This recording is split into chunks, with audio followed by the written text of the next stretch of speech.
Bien, vamos a volvemos ahora sí.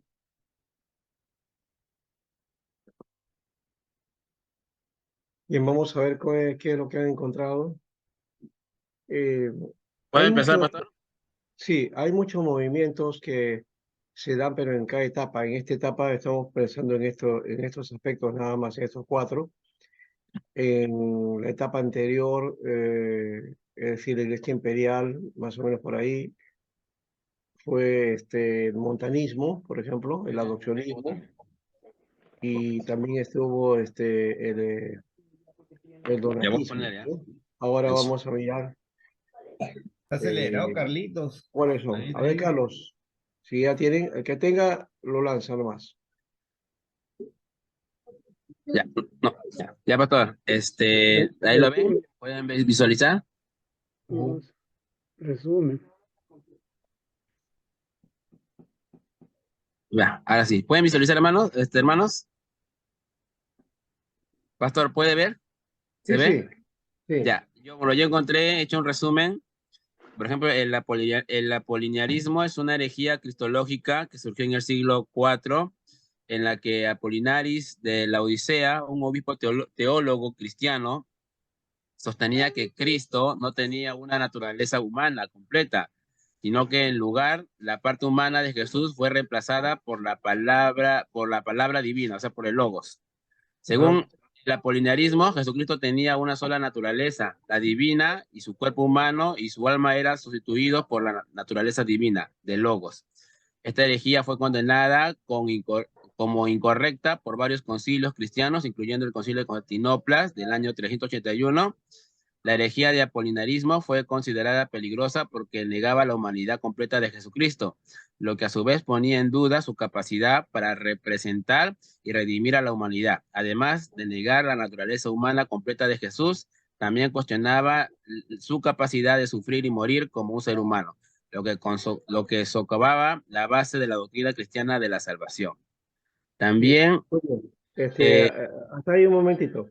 ya, ok. Entonces, el tema tenía que ver también con temas soteriológicos, ¿no? Aunque era Ujú. la naturaleza básicamente de Jesús, pero planteaba ese otro aspecto. Ahí es donde yo tengo la confusión, y yo les había dicho que Apolinario creo que tenía con respecto a la naturaleza humana o, que el pecado no afectaba en ello. Eso sabe quién lo hace. Lo hace Pelagio. El Pelagio que pelagianismo. ya, el pelagianismo sí menciona desde la perspectiva de la salvación, ¿no? Que entonces el ser humano nace bueno, ¿no? Y que no hereda el pecado original de Adán, ¿no? Esa es la idea de Pelagio. Entonces, siempre yo me confundo entre los nombres, ¿no? Pelagio y Apolinario, ¿ya? Pero aquí está claro, ¿ya? Este es lo que menciona nuestro hermano y está correcto. Es desde esa perspectiva ya tenemos nosotros entonces a Apolinario como una prueba. ¿Qué más tenemos? El nestorianismo. El nestorianismo también es una herejía cristológica que surgió en el siglo V, en la que Nestorio, patriarca de Constantinopla, enseñaba que en Jesucristo había dos personas distintas, una divina y otra humana, y que María no era la madre de Dios. Teotocos significa madre de Dios, sino simplemente la madre de Jesús el hombre. Según el nestorianismo, en Jesucristo coexistía dos personas distintas, una divina y otra humana, y que estas dos personas estaban unidas solo por una especie de unión moral. Esta idea era considerada herética porque negaba la unidad de la persona de Jesucristo, que en la fe cristiana es considerada como una única persona en dos naturalezas, divina y humana. El nestorianismo también fue condenado porque negaba la divinidad de María, que en la fe cristiana, en la católica, es considerada la madre de Dios por ser la madre del Verbo encarnado Jesucristo. La negación de la maternidad divina de María ponía en cuestión la divinidad de Jesucristo y su encarnación. El nestorianismo fue condenado como herejía en el concilio de Éfeso en el año 431 y en el concilio de Calcedonia en el año 451, donde se estableció la doctrina cristiana ortodoxa de la unión hipostática que enseña que en Jesucristo hay una sola persona con dos naturalezas, divina y humana, y que María es la madre de Dios. Teotocos. Muy bien. En esta parte hay que, hay que poner algunos detalles aquí también. Ujú. El concepto es que Theotokos no es, cuando se plantea esto del Theotokos en estos concilios, ¿no? Donde se va a enfrentar este asunto de Nestorio, ¿no? El asunto no está en María, ¿no? Sino en cuanto a cuál es la naturaleza de Jesús, ¿no? O en todo caso de Cristo, ¿ya? Y el concepto que se lanza, ¿no? En el concilio, ¿no? Establece que María es la madre de Dios. Y ahí está la palabra Theotokos. Teotocos. Theotokos es, ¿ya?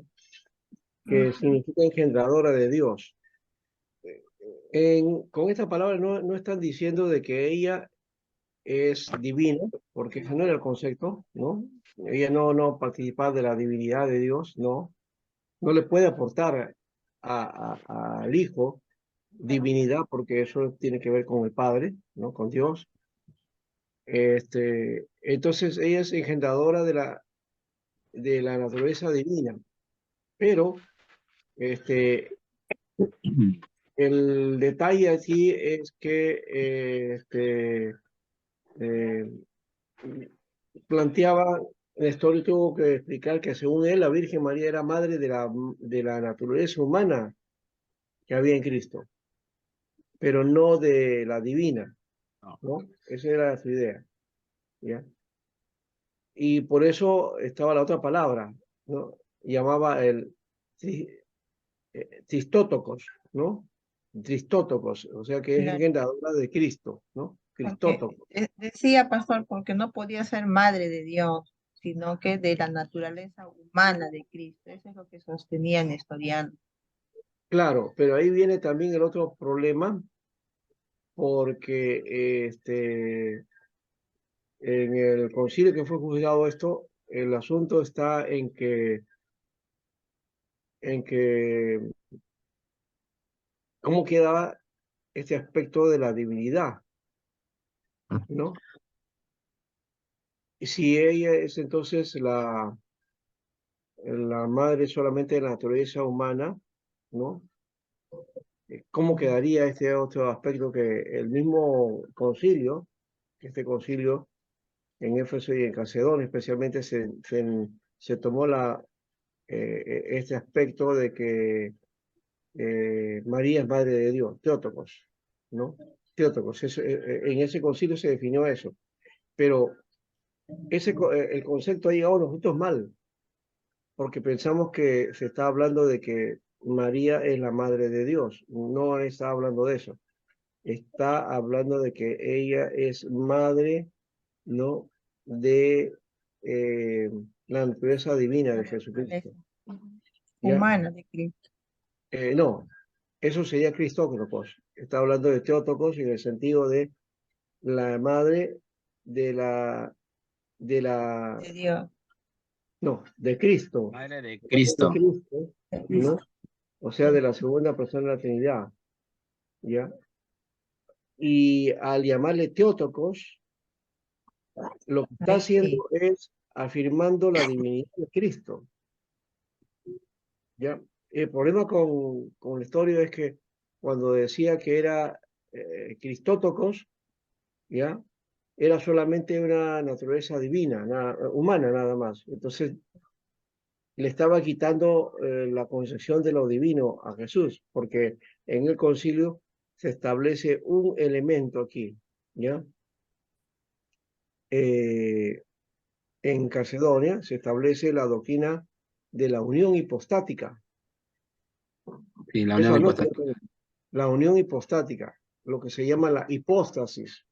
Ujú. Ese concepto no es antes, nunca se había tratado en la iglesia eso, ese concepto. O sea, ese concepto viene de Calcedonia, ¿ya? ¿Y qué es la unión hipostática? ¿Ya? Que hay una sola persona con dos dos naturalezas. naturalezas, divina y humana, Naturaleza. ¿ya? Yo soy más al lado del monofisismo, que creo que hay una sola naturaleza, que es divina humana, ¿no? Entonces no son dos personas, ya, en Cristo, sino con dos naturalezas, divina y humana. Dos naturalezas en un individuo, en la Es- persona de es- Cristo. esas dos naturalezas en uno solo, ¿no? Ujú. Eso es lo que lanza el catolicismo, ya, que se lanza, ¿no es cierto?, desde esa perspectiva, pero yo estoy más con el concepto de que no solamente la unión hipostática, sino que esa unión hipostática implica que es una sola naturaleza, ya no dos. En el Calcedonia entonces se lanza el concepto del dioficismo, o sea, dos naturalezas, ¿ya? Pero después se plantea también el monofisismo, ¿no? Es decir, que tiene una sola naturaleza, ¿ya? Y aquí en el caso de, a ver, lázalo usted por acá, yo tengo por otro lado eso. Nestoriano. De Nestorio está hablando de una sola naturaleza, pues, ¿no? ¿No?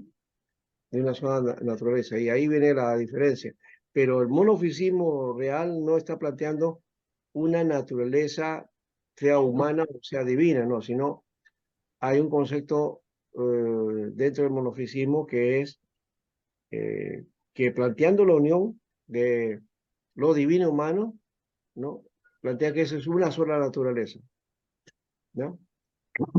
Es otro concepto que no está no ganó fuerza en la iglesia, eso, ¿no? Bueno, sí, entonces, Carlos. ¿Qué pasa? El macedionismo es una herejía cristológica que surgió en el siglo IV, en la que los macedonios, liderados por Macedonio I, obispo de Constantinopla, enseñaba que el Espíritu Santo era una criatura creada por Dios y no una de las tres personas de la Trinidad. Según el macedonianismo, el Espíritu Santo era inferior a Dios, al Padre y a Jesucristo el Hijo, y era considerado una criatura creada por Dios para ayudar en la salvación de la humanidad. Esta idea era considerada herética porque negaba la divinidad del Espíritu Santo, que en la fe cristiana es considerada una de las tres personas de la Trinidad junto con Dios Padre y Dios Hijo.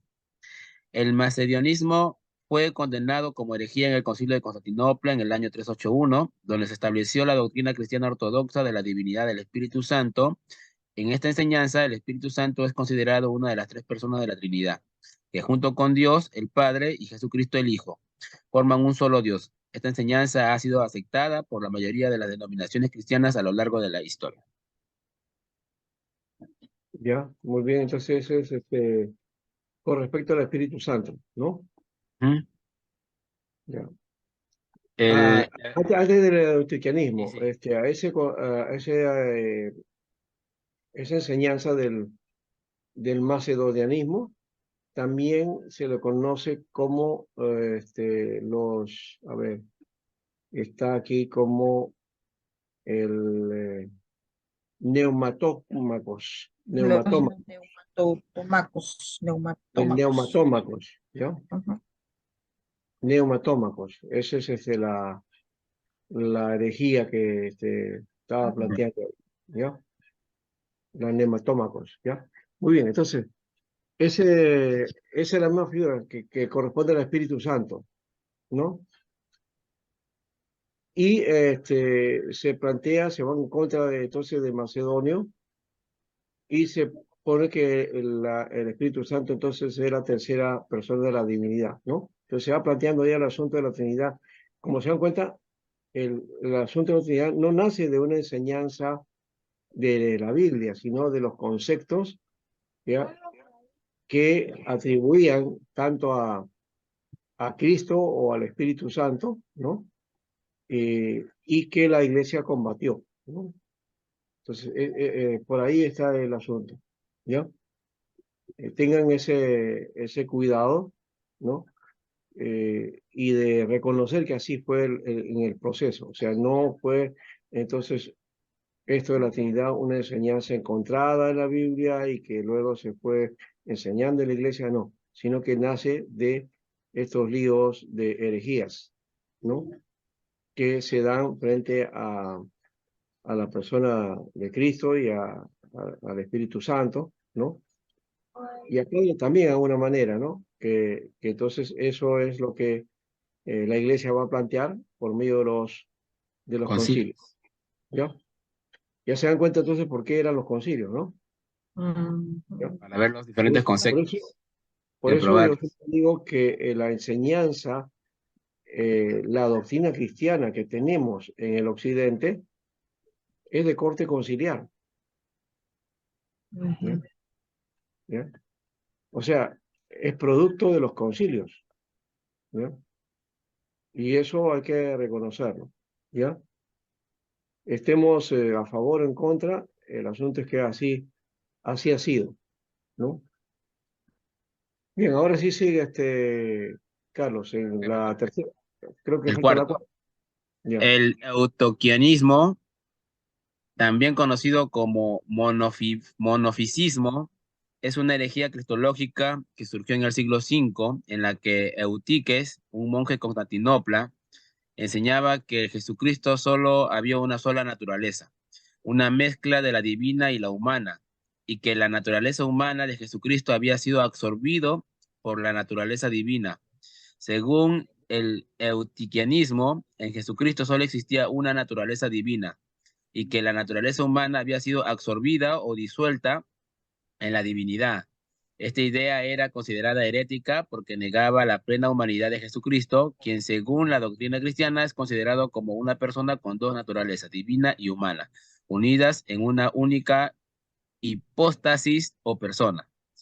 El eutiquianismo fue condenado como herejía en el Concilio de Calcedonia en el año 451, donde se estableció la doctrina cristiana ortodoxa de la unión hipostática, que enseña que Jesucristo hay dos naturalezas, divina y humana, unidas en una única persona divina. Esta enseñanza ha sido aceptada por la mayoría de las denominaciones cristianas a lo largo de la historia. sí. El concepto entonces monofisista es que solamente cree en una sola naturaleza, ¿no? Eh, yo ahí tengo esa dificultad, porque el concepto nosotros somos diofisitas, es el Dios. concepto final, ¿ya? Pero, ¿por qué era este aspecto? ¿Ya? Eh, las declaraciones conciliares proponen esto en cuanto a esta doctrina, que la naturaleza humana de Cristo es completa, ¿no? Que en Cristo hay dos naturalezas, la divina y la humana, pero unidas de tal manera que forman un solo supósito o persona. Que eso es el problema que tenían entonces las corrientes como esta del Macedonio, la de Nestorio, en este caso el Tiquio, ¿no? Que hablan de que dos naturalezas no pueden estar juntas en un solo supósito o persona, ¿no? Y aquí hay que aclarar algo también, cuando habla de la persona o el supósito, son términos filosóficos, ¿ah? Que son prestados para la teología. Cuando está hablando de persona no está hablando de igual que a nosotros, o sea, cuando habla de Jesús como persona no está hablando de nosotros. Nosotros nos hablamos que somos personas. ¿Por qué? Porque tenemos existencia, voluntad, decisión, emociones. Eso es lo que algunos dicen, no, esa es una persona, pero ese concepto no lo podemos atribuir a Jesús, ¿ya? Cuando está hablando de persona está hablando desde otra perspectiva, ¿ya? Eh, y aquí sí tengo el lío que en esto, ¿no? Dice, cada una de las dos naturalezas tiene su propia voluntad física, por lo cual en Cristo hay dos voluntades, la divina y la humana. Eh, si hubiera dos voluntades en Cristo, entonces eso sería eh, una, una bipolaridad, ¿no? Una actitud bipolar, no hay ahí a Cristo en dos voluntades. Cristo tenía una sola voluntad, ¿no? Y es una sola voluntad divina y humana. O sea, aquí está el asunto de la unión, es esencia de lo divino y humano, ¿no? La, la- la unión divina humana, ese es el asunto. ¿Cómo plantear? ese aspecto. Ahí está complicado, ¿no? Pero de todas maneras, eso fue la lucha y que todavía, si queremos nosotros asumir una de estas, de todas maneras, lo que va a pasar es que rechazamos otra, ¿no? Y de repente en ese rechazo, sin darnos cuenta, estamos también rechazando las propuestas que de una u otra manera están ahí, ¿no? ¿No? Entonces, ¿cómo entender ese asunto de Cristo en dos naturalezas? Y yo entiendo lo divino humano, pero que tenga dos voluntades, ya eso me parece un poco raro, ¿no es cierto? ¿No? ¿No? Y lo modernizo, hablando de la bipolaridad. Usted se ve que es una persona bipolar, ¿no? Que tiene dos formas de actuar, ¿no? ¿Ya? Como que tuviera dos voluntades, ¿no? Y que son opuestas inclusive, ¿no? Y eso sí es una enfermedad y no creo que Cristo tenga un problema de ese tipo, ¿no? Bipolar, o sea, bipolar, Jesús. ¿No? Entonces ahí es donde me retengo un poquito con respecto a ese concepto de, del dioficismo, ¿no? ¿No? Creo en Cristo divino humano, no le pongo entonces dos naturalezas, sino solamente lo divino humano, ¿no? O sea, una unión, ¿no? Y quizás hablando del asunto de Calcedonia, la unión hipostática, ¿no? Ujú. ¿Correcto? Bien, ¿algo más que quieran añadir algunos? Yo creo que ahí en el eutiquianismo, pastor, hemos encontrado que también al aceptar una sola naturaleza era después de la encarnación. Claro, claro, después de la encarnación, yo Ujú. creo que es una sola naturaleza, sí. ¿No? O una naturaleza expresada en lo divino humano, ¿no? Porque ahí Claro, también tiene, lo en divino parte, pesaba más que lo humano. ya, tiene razón de alguna manera los que plantean el asunto de que eh, lo divino y lo humano, ¿no? Es una unión, ¿ya? Pero, ¿cómo se expresa eso, no? ¿Ya? El verbo en la eternidad era divino, pero al entrar a la naturaleza humana, ¿no? ¿Ya? Esa homoousis, la esencia de Dios, entra a lo humano. Y eso humano, el tomar la humanidad, entonces no hay otra forma de tomarlo, le asumen ese concepto de unión hipostática, ¿no? Unión hipostática. Y eso hace que esa unión no hace diferencia, en todo caso. Y ahí es donde viene el problema. Había que resolver un poquito más y ya les dejo a ustedes para que estudien un poco más sobre el concilio, sobre esa definición, ¿no? Para que, ¿cómo es que esa unión hipostática está tan fuerte, pero a la vez como que son dos cosas diferentes, ¿no?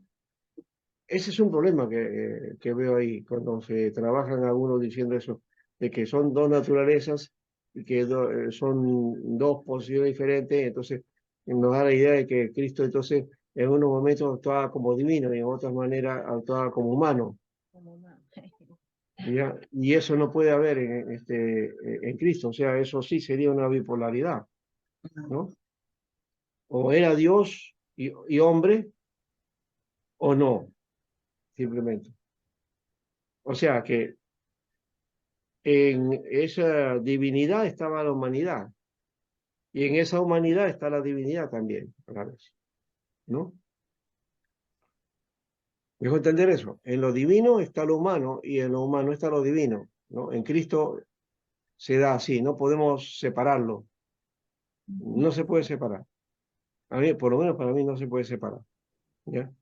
Podemos separarlo para asuntos de estudio, pero siempre tenemos esa tendencia, porque entonces decimos, no, pero como humano Decían, sí, era 100% humano y 100% Dios. Algunos peor dicen, no, son 50-50, no, la mitad de cada uno, no. Son ¿No? herejes. Pero eso no cabe tampoco, ¿no? Mm. O es Dios completo y es humano completo también a la vez, ¿ya? No, no ese concepto no hace que el hecho de que sea divino y humano no limita a la humanidad ni tampoco limita a la divinidad, ¿ya? En todo caso, él se sujetó al Padre para actuar en la voluntad del Padre, ¿no? Él podía hacer muchas cosas como Dios, pero él se sometió. El sometimiento y la dedicación al Padre es lo que hace la limitación, no por su naturaleza humana, sino porque él se sometió en el sentido de al encarnar, entonces asumió ese reto, asumió ese reto. Entonces, eh, lo divino no estaba limitado por lo humano, digo, porque eso se muestra en su obra, ¿no? En cómo actúa.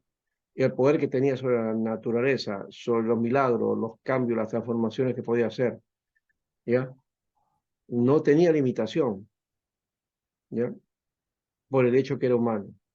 Pero a la vez, la humanidad también se expresa. Jesús lloró, Jesús rió, Jesús tuvo hambre, Jesús se cansó, eh, tuvo necesidad de dormir, ¿no? Todas las necesidades humanas estaban ahí presentes, ¿no? Y no porque era Dios, entonces tenía capacidad como para poder a tener la fuerza para sobrepasar esa naturaleza humana. Un poco hay que quitarnos esa idea, porque la hay, esa idea, no la decimos, pero hay, esa idea de los superhéroes, ¿no? Los superhéroes, ¿cómo se presentan? Bueno, ahora los han deformado, pero la mayoría al comienzo tienen un superhéroe. Un superhéroe no tenía imperfecciones, ¿no? ¿No? Y sobre todo era su poder, ¿no? Entonces, ese poder lo utilizaban, ¿ya? Para que en las partes que era su debilidad, ese poder los cubría, ¿no? O los cubre. En Cristo no es así, ¿ya? No es así, o sea, tiene una verdadera humanidad y es perfecto en humanidad, pero también es perfecto en divinidad, ¿ya? Aunque como humano podía, por la naturaleza humana, caer en las imperfecciones humanas, ¿ya? Al ser sometido al Padre, eso no se demostraba, ¿no? Aunque sí, seguramente había reacciones naturales, ¿no? Como ser humano, ¿no? Alguien me preguntó una vez una cosa que podía ser una herejía, ¿no? Le dice, ¿Jesús se enamoró una vez? ¿No? Ajá. ¿Puede haberse enamorado? Era hombre, pues, ¿no? Como humano podía haberlo hecho, pero también como humano, también él se limitó también, ¿no? Es decir, no es que no podía hacerlo, tenía todas las condiciones como humano, pero también él estuvo sujeto al Padre en ese aspecto también, ¿no? Por eso que él llega a ser autor de eterna salvación, ¿no? ¿No? Salvador perfecto. Si no, no hubiera podido cumplir, ¿no? Bueno, ahí estamos entonces en eso. Hay otra cosa que quería plantearlo ya que estábamos hablando de esto, porque aquí hemos hablado de varias herejías, ¿no? Cristológicas, soterológicas y también neumatológicas, ¿no? Pastor, Sí, pastor, una consulta. sí, Eh, Estamos ahorita analizando, ¿no? Todas estas herejías, ¿no es cierto?, que fueron dadas en el siglo cuarto y quinto. cinco, sí, Ya, al seis. sí, muchos casos de los macedionismo, ellos sostenían, ¿no?, una doctrina Y estas doctrinas fueron debatidas en los concilios y ninguno de estos fueron aceptadas, pastor, No, pues, porque son herejías, ¿no es cierto? claro, por eso se tratan así como herejías, ¿ya? Si estaban bien o no, eso no está en discusión ahorita. El asunto es que la iglesia planteó una forma, a partir de estas enseñanzas, plantea una forma que desarrolla para toda la iglesia. Y eso es lo que hemos heredado, ¿ya? Entonces, eso a la luz de la Biblia había que analizarlo también, ¿no? Pero bueno, Correcto, claro. es que nuestra doctrina es conciliar, pues ese es un tema ahí que está pendiente, ¿no? Exacto. Eh, es bueno revisar todo esto, trabajar este aspecto de la doctrina, que entonces la teología sistemática que tenemos, tendríamos que de alguna manera ampliarla, resolverla, ¿no? Porque la teología sistemática bebe de todo esto, ¿no? Entonces, por eso que hay ciertas tendencias que todavía hay hasta en nuestros días en la iglesia, ¿ya? Que vienen de por ahí y que en algunos casos no las aceptamos, ¿no? O por ahí ya pues le hacemos un guiño y dice, está bien, ya tú eres iglesia, pero ándate tú por allá, ¿no? Nosotros por acá, ¿no? Este, como los unitarios, por ejemplo, ¿no? O hay monofisitas o los que también, los modalistas, o en este caso también los monotelismas, o monotelistas. El ¿Sí? docetismo, El docetismo también, ¿no? El docetismo, pero que el docetismo no pertenece a esta etapa. El docetismo es anterior, sí. ¿no? Eso es Muy bien. junto con los arrianos, ¿no, pastor? Arrios primero. Docetismo, No, el no, el docetismo. docetismo es anterior, más atrás Claro, todavía. claro, ajá, el siglo De la segundo. época imperial. Ajá. ¿Ya? El siglo I es el docetismo. El docetismo, Viene junto segundo con el siglo. arriano. Segundo, tercer siglo, sí. Ujú. Docetismo, montanismo, ¿ya? Ebionismo. Son los que están por ahí. Pero ese es en la etapa anterior, del curso anterior. Ahí está esa tendencia. Miren, en este detalle había que trabajar bonito, ¿no? Para que no nos confundamos, pero así ya se dan cuenta que ahí va. Sería interesante, entonces, en este caso, definir bien, ¿no? Y yo les voy a dejar un trabajito en este caso para definir los tipos de doctrinas o enseñanzas o herejías que había. Uno, por ejemplo, en la época de la Iglesia Imperial, ahí está, ya hemos dicho, los conceptos de montanismo, docetismo, ebionismo, ¿ya? Sabelio también, ¿no? Sabelio. Ya, en el caso aquí, entonces sería estas cuatro que hemos mencionado, y hay otro más todavía que es el pelagianismo, y en este caso el monotelismo. ¿Qué hacemos con ello? Bueno, aquí está entonces, este, los monofisitas estaban haciendo núcleos numerosos, dice, aunque Justiniano que era el emperador, quería atraerlos, ¿no? Aquí la nueva herejía del monotelismo, ¿no? Fue una manifestación de la doctrina monofisita, ¿no? Entonces, se da el monofisismo monotelista, ¿no? Para conciliar entonces el monofisismo y a los ortodoxos. Esta herejía fue dada por Sergio, que fue patriarca de Constantinopla, del año 610 al 638. Estamos hablando del siglo VII ya. ¿Ya? Entonces, según el pensamiento del monotelismo, ¿no? A consecuencia de la unión personal en Cristo, existía una sola energía, una sola voluntad. Por eso se llama la doctrina del monotelismo. Mono es uno y telos es voluntad, una sola voluntad, ¿no? Un poco por la condición que yo reaccioné en la anterior, digo, ¿no? Jesús no tiene dos voluntades, tiene una, ¿no? Ya.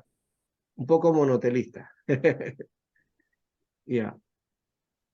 Con esto crecía Sergio, que se satisfacía a los cristianos, pero se emitía las dos naturalezas que se complacía a los monofisitas, ¿no? Los monofisitas, pues esta era la única energía y voluntad de Cristo, era el símbolo de la perfecta unidad que existe en él.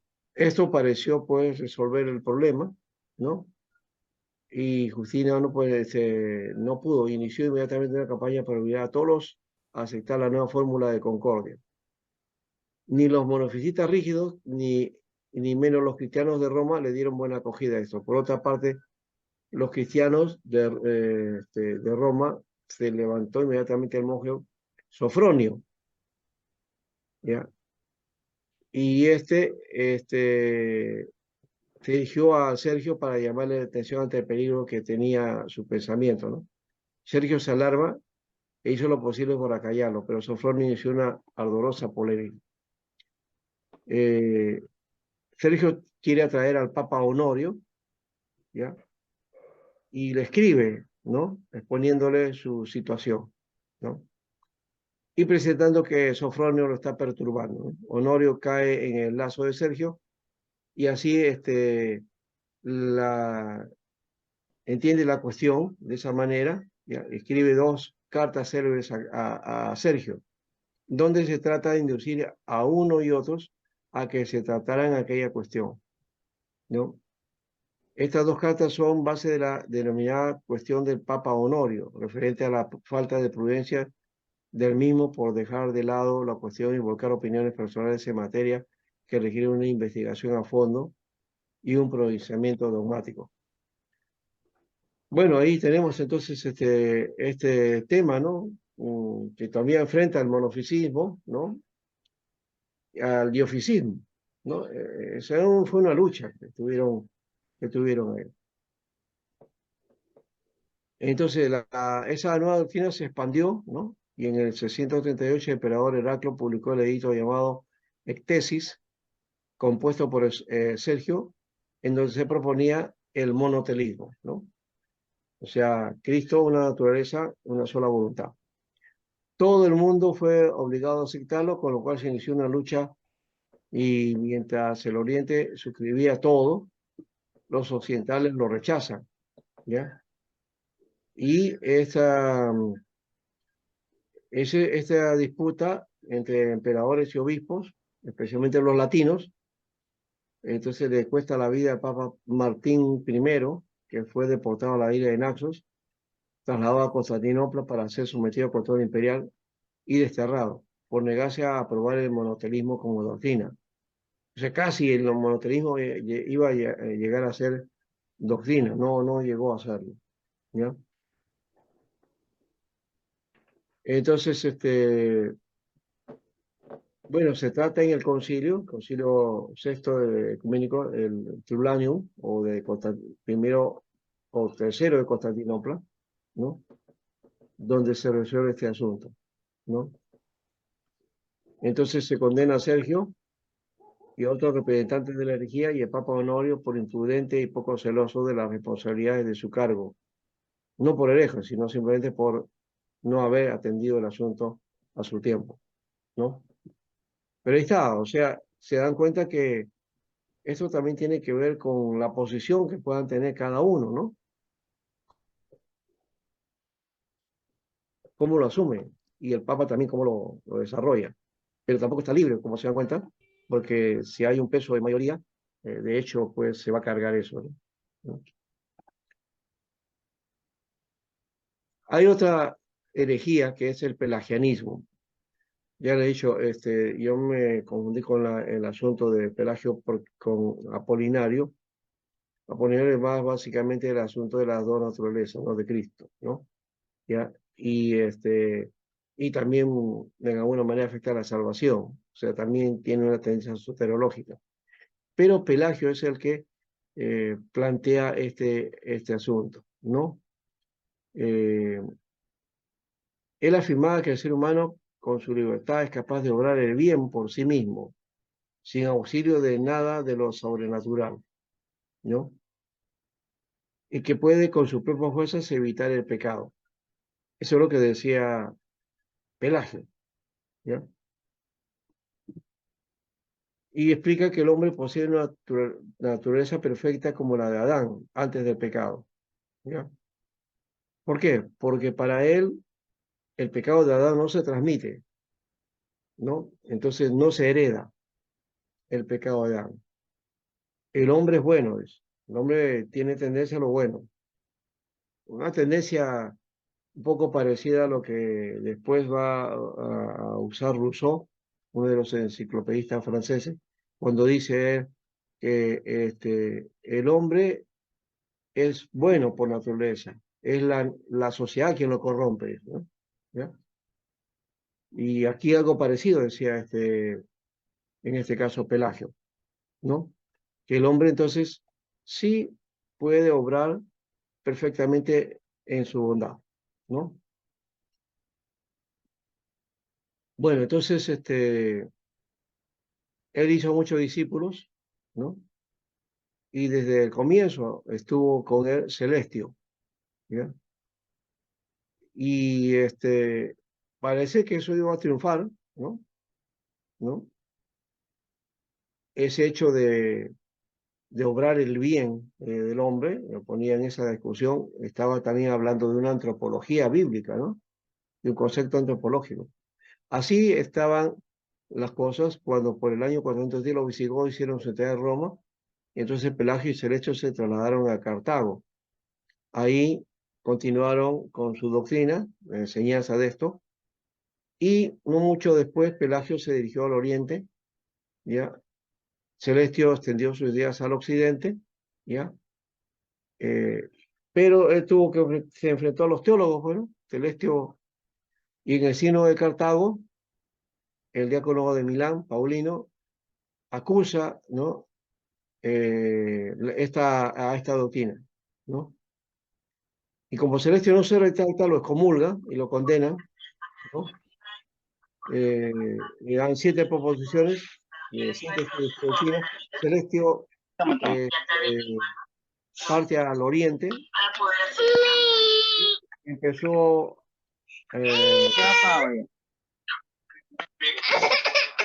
eso, ¿quién es? ¿Quién puso su dedito acá? Ya. Bueno, dice, en tales circunstancias empezó San Agustín su intervención, que en esta materia fue verdaderamente excepcional. Es que el Agustín, por otro lado, que asume también su posesión, vamos a ver aquí este caso. Antes que Agustín ya había tratado otros padres y escritores eclesiásticos sobre este asunto, ¿no? De Pelagio, pero nadie penetró como Agustín en cuanto a esta tarea, ¿no? Y sobre todo lo referente al pecado original. El concepto que tenemos de pecado original viene de Agustín, ¿no?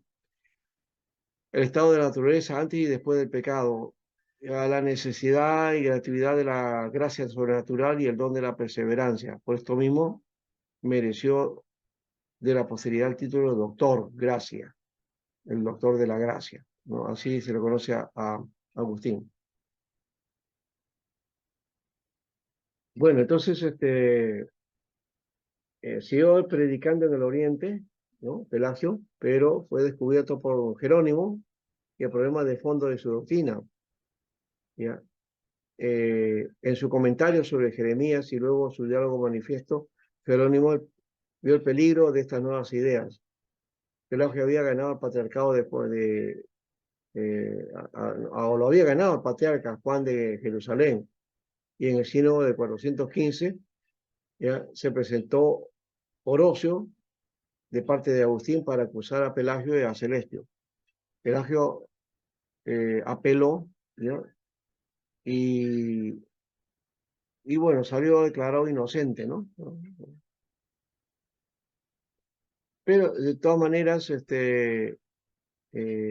ellos cometieron algunas situaciones ahí. Jerónimo no pudo escapar con vida de todo esto, y Pelagio y Celestia se dedicaron a una propaganda de esto, pero Agustín desde África les hacía la guerra. Y bajo su iniciativa se reunieron en 416 dos sínodos, en Cartago y Mileve, donde se condenó a Pelagio y a Celestio. Además, se dirigieron al Papa Inocencio pidiéndole que confirmara estas decisiones. Entonces, ahí acaba esta corriente, ¿no? Que viene a ser condenada entonces, y es Agustín. Recuerden eso, Agustín es el que plantea eso, ¿no? ¿Ya?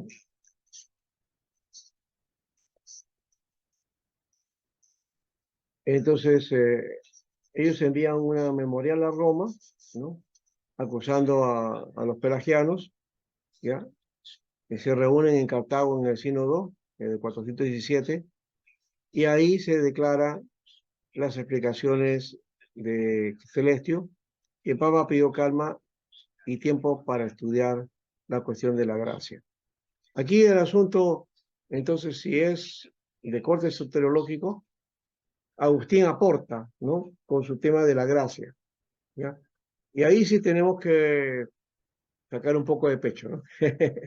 Porque el concepto de gracia, lo que analiza a partir de todo este asunto de Pelagio, Agustín nos da una base acerca de la gracia que no ha sido superada, ¿no? Él es el que tiene mejor estudio sobre la gracia, ¿ya? Agustín. ¿De dónde nace eso? De este asunto de Pelagio, que él tenía el concepto de que el hombre entonces era bueno y no heredaba el pecado de Adán, ¿no? Cosa que Agustín dice que no, y para eso entonces él remite a la idea de la gracia, ¿no? Que hay que aplicar el concepto de la gracia, que hace que el hombre entonces pecador, entonces pueda cubrirse con esa gracia, ¿no? Y poder tener una relación con Dios de tal manera que pueda entonces liberarse de su situación, de su condición. Muy bien, creo que hasta aquí te llegamos ahora. Nos ha quedado un poquito más. Está bonito eso, ¿no? ¿No? ¿Qué dicen ustedes? Interesante, pastor. ¿Mm? Hemos hablado de las escuelas de Antioquía y Alejandría, que son del Oriente. No hemos hablado del caso de la escuela latina. Eso vamos a verlo después y vamos a mirar también algo acerca de eso. Y un poco recordar los padres latinos y los padres ah, orientales, que eso todavía está pendiente. Espero trabajarlo la próxima semana rápidamente. Y luego trabajamos en papado, pues, ¿no? A ver si el grupo se anima un poquito más sobre esto. Y trabajamos ahí el comienzo del papado, el triunfo, ¿no? El dominio que tuvo el papado, y luego viene la decadencia, ¿no? Eh, esta época de la Edad Media, Roma es la que va a tener un fuerte protagonismo, y los papas van a ser los que van a tener el liderazgo de esta iglesia, ¿no? Y nos va a llevar a,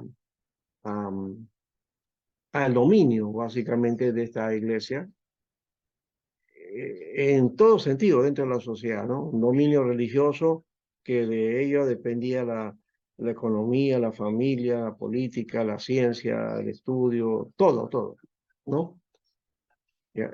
Y encima se crea una institución que va de alguna manera a hacer a que va a usar el sospechómetro, ¿no? Es decir, va a buscar a aquellos que practican algo que está en contra de la iglesia, ¿no? ¿No? Esa ya es otra orientación que viene. Felizmente de los concilios esto no se llegó a eso, pero sí más adelante la iglesia de Roma aplica eso, ¿no? Y entonces crea lo que se llama el Tribunal de la Santa Inquisición, ¿ya? Que es un concepto posterior. Eso no es de ahora, no es lo que estamos estudiando ahorita, pero sí va a desarrollarse casi más adelante del 12, más o menos por ahí, ¿no? Donde va a venir ya esta tendencia, ¿ya? Y que especialmente en las colonias va a tener su fuerza, los españoles van a utilizarlo mucho. En España va a estar este Domingo de Torquemada, ese sacerdote que fue el que dominó y que hizo unas cosas terribles, ¿no? En la historia está visto eso, ¿ya? Y bueno, ya no existe pues el Tribunal de la Santa Inquisición, o el Tribunal del Santo Oficio se llamó, ahora tiene otro nombre, existe todavía, ¿ya? Pero tiene otro nombre, ¿ya? Creo que es Secretaría para la Doctrina, creo, algo así, no me recuerdo el nombre que tiene hoy. Que justamente uno de los que presidió esto fue el Papa Benedicto XVII, ¿no? 16, creo, no me acuerdo cómo era. Él fue el secretario general, ¿no? de la Congregación para la Defensa de la Fe, algo así, o para la Doctrina de la Fe, algo así es. No tengo el nombre exacto de esa institución que está ahí y a la cual ahora desarrolla el mismo proceso de la Inquisición, ¿ya? Porque ahí juzgan, pues, ¿no? Pero ya no condenan, pues, ya no matan, ¿no? Pero sí expulsan a muchos. Ahí hay varios por ejemplo, Hans Kuhn, por ejemplo, no fue excomulgado. Y Hans Kuhn fue compañero de estudio de Benedicto, ¿ya? Estuvieron juntos, ¿ya? Pero con el otro, cuando fue director, presidente de esta entidad, lo proscribe, ¿no? Lo vota, ¿no? Y así ha votado a varios teólogos que están sueltos por ahí, que en algunas iglesias protestantes tienen espacio, ¿no? Entonces, pero bueno, ahí va el camino. Aquí entonces vamos, no sé si alguna cosa quieran ustedes opinar aquí. No sé si les ha sido difícil, duro, ¿cómo lo han tomado ahora? Al contrario, interesante el tema de cómo fueron y de qué manera tomaron importancia en cuanto sobre la doctrina de Dios, ¿no? Entonces hemos visto que nuestros mismos padres han sido herejes incluso, ¿no? Ujú. Y de los cuales pues han ido debatiéndose cada vez, cada concilio. Para mí, bueno, es de mucha importancia enterarme de todo esto. Sí, pues. Pastor, Uno, quiero uno, preguntarle, ¿este ahora trabajito tú lo me lo vamos a mandas. mandar a su personal? Ya, ¿Lo ahora. mandamos? Sí, Sí, lo que sí, hicimos ahorita. sí, por favor me lo Ah, mandan, ya ¿ya? pasa. Ya está bueno. Y hay que denotar algo, porque esto solamente es para que ustedes más adelante investiguen, se animen, y en cada etapa vean que hay etapas donde se han presentado enseñanzas, pues, ¿no? Entre la iglesia. Que hoy día también siguen apareciendo, ¿no? Pero ya no hacemos concilios, ¿no? Ya no hacemos asambleas para eso, ¿no? Ahora se acepta todo, ¿no? Pero Este, deberíamos, creo. Deberíamos, no, y la iglesia de Roma tampoco hace nada, ¿no? Porque hay de todo ahorita, ¿no? Entonces, eh, de todas maneras, es necesario esto, pero también por otro lado hay que ver cuánto de esto fue acertado o no. En algunos casos, por ejemplo, este caso del monofisismo, que fue condenado, ¿no? Y que no se entendió. Hay otros, o el monoteísmo, ¿no? O la forma monoteísta, ¿ya? Eh, o ver de qué manera plantear estas tendencias sin que se tome como hereje a uno, ¿no? Porque uno puede tomar una posición aún más allá de la posición oficial, ¿no? Entonces creo que por ahí debemos tener en cuenta. Yo, por ejemplo, no tengo problema con el asunto de las doctrinas porque yo sé que las doctrinas vienen a partir de concilios, pero de los concilios, del proceso conciliar. Pero donde me afirmo y debo afirmarme bien es en la Biblia, en la palabra. De ahí debe partir mi enseñanza, ¿ya? Entonces, eso creo que es el aporte protestante, ¿no? Ir a la palabra, ir al texto, ¿no? Y de ahí sacar la enseñanza, de ahí sacar la doctrina. no de los concilios. concilios.